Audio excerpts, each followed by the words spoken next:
കർഷകൻ്റെ കടയുടെ പ്രിയപ്പെട്ട സുഹൃത്തിന് സാദര നമസ്കാരം. ഞാൻ പുതിയൊരു പ്രോഡക്റ്റുമായിട്ടാണ് നിങ്ങൾക്ക് മുൻപിൽ വന്നിട്ടുള്ളത്. മറ്റൊന്നുമല്ല, ഇത് ബയോപോഡ് എന്ന് പറയും. എന്താണ് ബയോപോഡ് എന്നല്ലേ? ഇത് നമ്മുടെ വീട്ടിലെ അടുക്കള മാലിന്യങ്ങൾ, ജൈവ മാലിന്യങ്ങൾ സംസ്കരിച്ച് ഇത് വളമാക്കി മാറ്റുന്ന ഒരു പ്രോഡക്റ്റാണ്.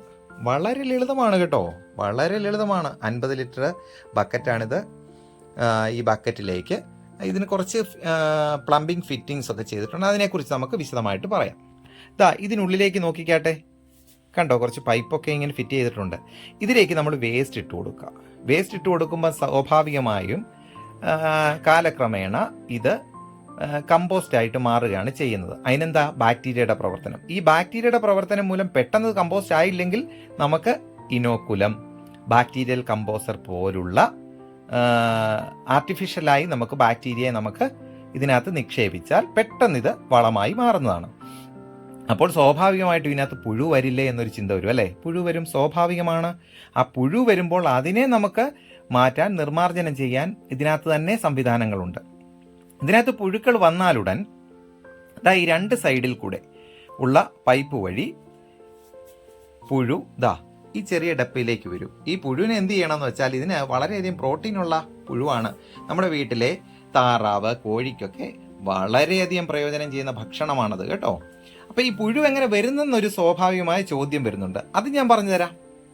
ഈ പുഴു വരുന്നത് നമ്മുടെ ഈ വേസ്റ്റ് ഇട്ടാലുടൻ തന്നെ ഇതിനകത്ത് ഇതിൻ്റെ ചെറിയ ഒരു മണം കൊണ്ട്, ഒരു ചെറിയ സ്മെല്ല് കൊണ്ട് ഇതിനകത്ത് ചെറിയൊരു ജീവി, അതായത് ബ്ലാക്ക് സോൾജിയർ ഫ്ലൈ എന്ന് പറഞ്ഞ ചെറിയൊരു ഈച്ച, അത് യാതൊരു തരത്തിലുള്ള ഉപദ്രവം ചെയ്യുന്ന ഈച്ചയല്ല കേട്ടോ, രോഗങ്ങളൊന്നും പരത്തുന്ന ഈച്ചയല്ല. അതുകൊണ്ട് ആരും അതിനെ കൊല്ലാനോ ഒന്നും മരുന്നൊന്നും അടിക്കണ്ട കേട്ടോ.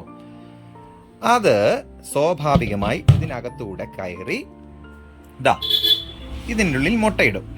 ഈ മുട്ട വിരിയുമ്പോൾ ഈ വേസ്റ്റിലേക്ക് ഈ മുട്ട വീണ് അതിനകത്തുണ്ടാകുന്ന ലാവയാണ് ഇതിനുള്ളിൽ കൂടെ ഈ ഡപ്പിക്കുള്ളിലേക്ക് വരുന്നത്. അതുകൊണ്ട് ലാവയെ നശിപ്പിക്കാൻ വേണ്ടിയിട്ട് ആരും രാസ കീടനാശിനികളൊന്നും ഉപയോഗിക്കരുത്. ഇത് ജൈവ വൈവിധ്യം നിറഞ്ഞ ഒരു സംവിധാനമാണ്. അതുകൊണ്ട് ഒരു കാരണവശാലും ഇതിനകത്ത് യാതൊരു കെമിക്കലും ഉപയോഗിക്കരുത് കേട്ടോ. പിന്നെ ഇതിന് മറ്റൊരു പ്രത്യേകതയുണ്ട് കേട്ടോ. ഇതിനകത്ത് വേസ്റ്റ് നിറഞ്ഞു കഴിയുമ്പോൾ സ്വാഭാവികമായിട്ട് അതിനകത്ത് ജലാംശം ഉണ്ടാവും. ഈ ജലാംശം എന്ത് ചെയ്യണമെന്ന് വെച്ചാൽ, അതിനൊരു ചെറിയ ഒരു എൻഡ് ഗ്യാപ്പ് നിർത്തിയേക്കുന്ന ഒരു പൈപ്പ് കണ്ടില്ലേ? ഈ പൈപ്പിലൂടെ ഇതൊന്ന് തുറന്നാൽ മതി. ഇത് സ്വാഭാവികമായിട്ട് തുറക്കാൻ ഉള്ള രീതിയിലാണ് ഫിറ്റ് ചെയ്തിട്ടുള്ളത്. ഇതിനകത്തൂടെ തുറന്നു കഴിഞ്ഞാൽ ഇതിനകത്തെ സ്ലറി ചെറിയ മഗ്ഗുകളിലോ ബക്കറ്റുകളിലോ ഒക്കെ പിടിച്ച് അത് 10 ഇരട്ടി വെള്ളമായിട്ട് മിക്സ് ചെയ്ത് സസ്യങ്ങളുടെ ഇലകളിൽ തളിച്ചു കൊടുക്കാം, ചുവട്ടിൽ ഒഴിച്ചു കൊടുക്കാം. അങ്ങനെ വളരെയധികം പ്രയോജനം ചെയ്യുന്ന ഒരു പ്രോഡക്റ്റാണ് ബയോപോഡ്. നമ്മുടെ കർഷകൻ്റെ കടയിൽ ഇത് ലഭ്യമാണ്. എല്ലാവരും വരിക. ശുഭദിനം.